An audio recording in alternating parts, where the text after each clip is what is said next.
warahmatullahi wabarakatuh. Waalaikumsalam warahmatullahi wabarakatuh. Selamat sore, Ibu.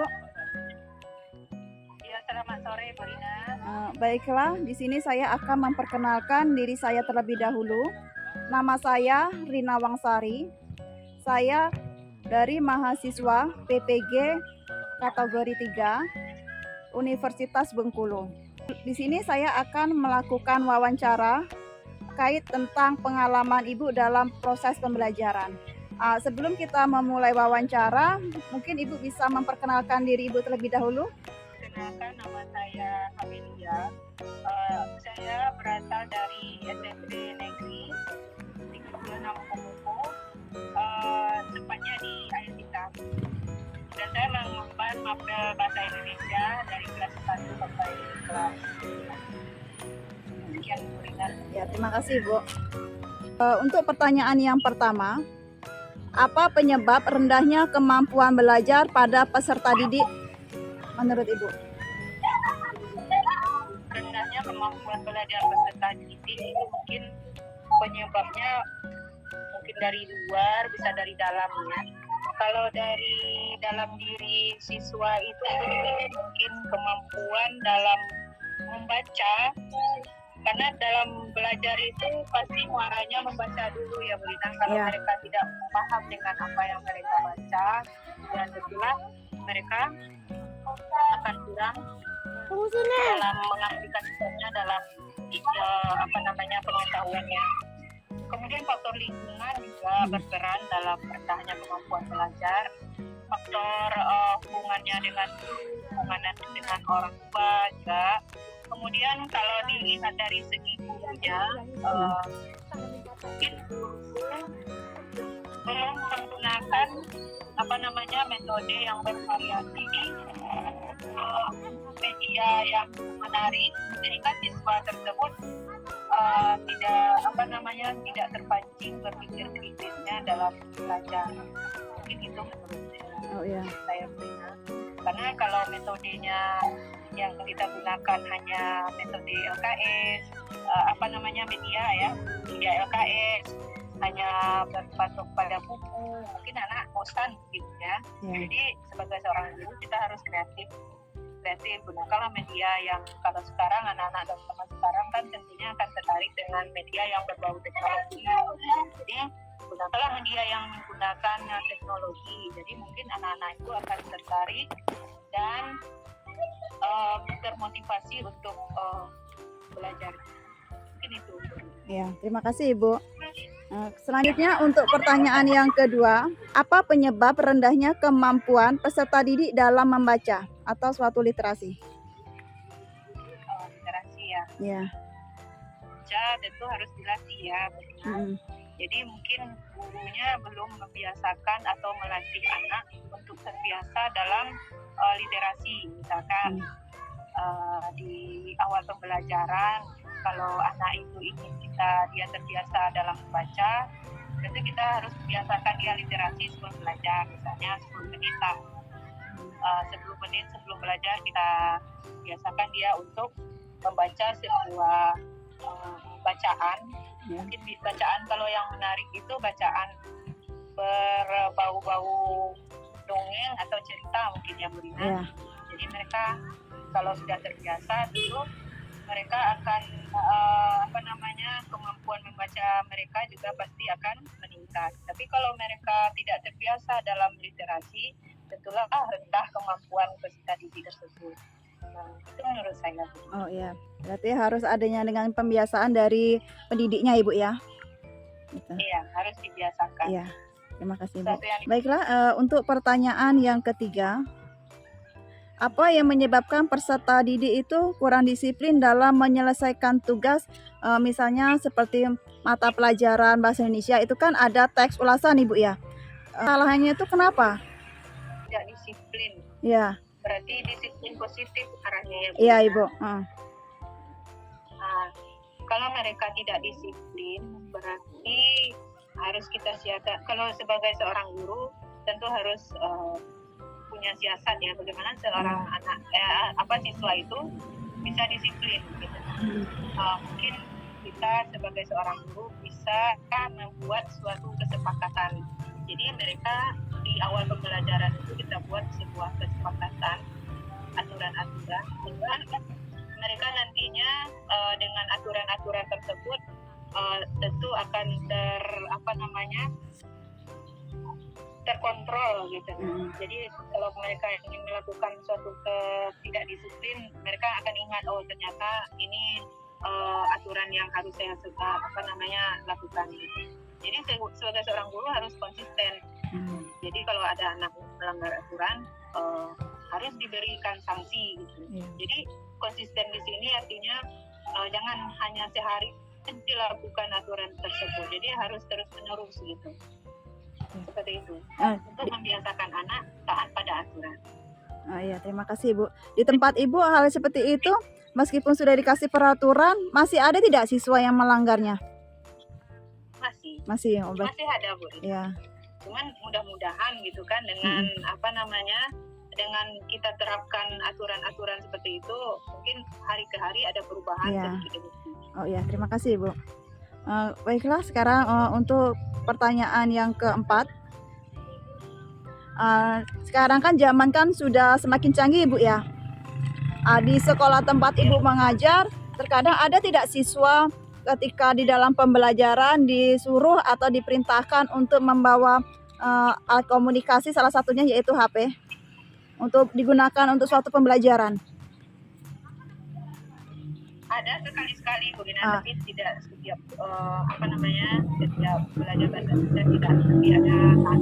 Ya, ketika di dalam pembelajaran itu kan membawa handphone, ya mungkin bisa melihat itu kayak video atau materi pembelajaran seperti itu. Nah, itu dimanfaatkan dengan baik tidak dengan siswanya tersebut?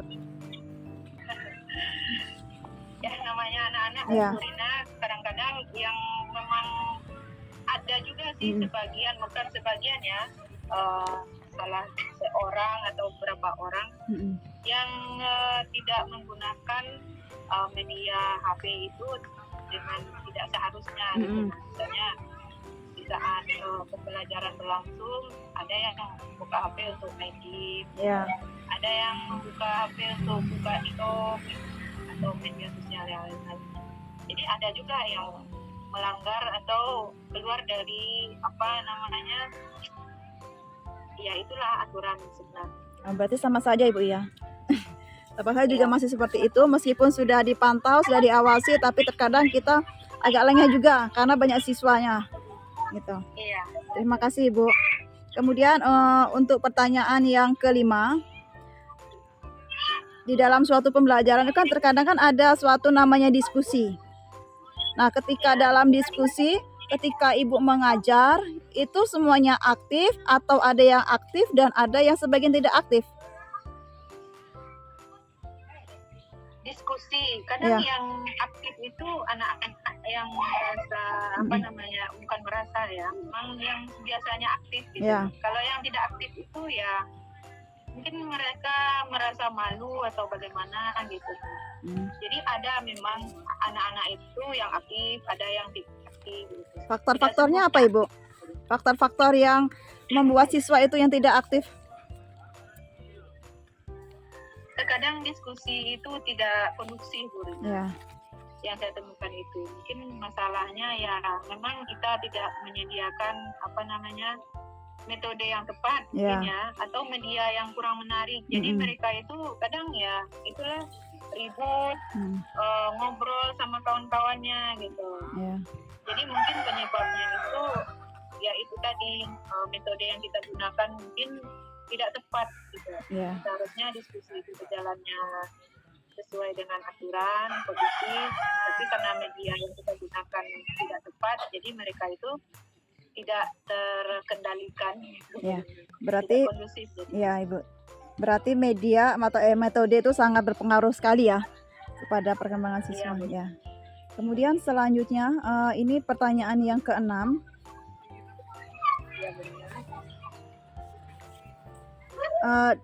Di sekolah Ibu masih ada atau tidak yang guru atau keduanya ini, guru atau siswa yang tidak dekat atau kurang dekat? Nah, itu kira-kira faktor apa yang menyebabkan tidak kedekatan antara peserta didik maupun kepada siswanya itu? Kalau saya pribadi, Bu Rina, saya sudah mencoba maksudnya bagaimana cara supaya dekat sama anak-anak itu, supaya anak-anak itu tidak ada batasan kepada gurunya dengan artian ya masih menjaga etika gitu. Saya sudah mencoba, tapi saya masih juga ada melihat gitu di antara teman seprofesi memang menerapkan bagaimana itu supaya anak-anak itu lebih menjaga image, bukan image ya Bu Rina, itu supaya anak-anak itu hormat, takut gitu, tidak takut melanggar aturan yang ada di kelas itu. Ada sih sebagian guru, maksud sebagian salah seorang teman seprofesi yang berpikiran seperti itu gitu. Jadi kalau mereka bisa mengendalikan anak-anak dengan wibawa gitu. Jadi anak-anak itu akan takut, akan nurut gitu kan. Jadi mungkin kalau seperti itu menurut saya sih Bu Rina, kalau anak takut nurut, berharap takut sama kita, jadi dididik mereka nurut, itu mungkin nggak akan mempengaruhi cara belajar mereka untuk lebih baik. Karena nanti mereka akan takut bertanya, takut menjawab pertanyaan, takut berbicara gitu kan. Jadi alangkah baiknya kita jaga emosi gitu, maksudnya menjalin emosi dengan anak tersebut supaya tercipta suatu kenyamanan. Ya, terima kasih Bu. Berarti harus ada kerjasama ya antara peserta didik dengan pendidiknya gitu. Kita harus jalin emosi. Ya, terima kasih Bu. Kemudian ini untuk pertanyaan yang terakhir ya Bu ya. Iya Bu Rina. Ketika Ibu mengajar itu masih ada tidak yang siswa aktif dan ataupun kurang aktif dalam proses pembelajaran? Pasti ada Bu Rina. Pasti ada Ibu ya. Walaupun dipaksa aktif tetap mereka itu entahlah apa gitu, mungkin memang kurangnya dari kita gitu ya. Dari maksudnya siswa yang susah berbicara itu. Faktornya itu apa Bu? Faktor mereka tidak aktif itu?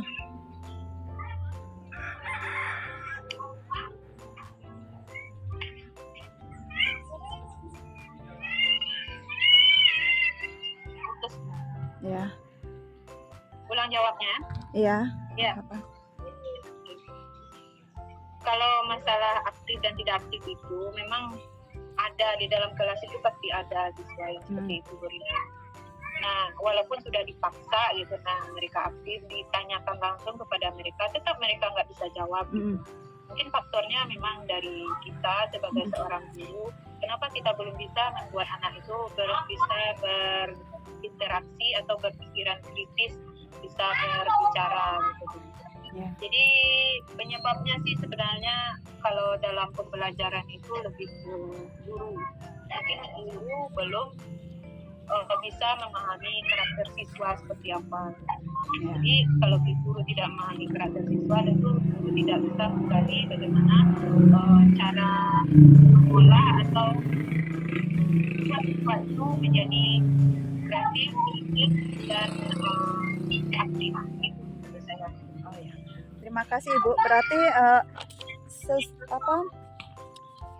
seperti yang Ibu sampaikan ya, semua faktor-faktor ini bukan hanya saja terjadi karena dari peserta didiknya, tetapi juga bisa dari faktor pendidiknya Ibu ya.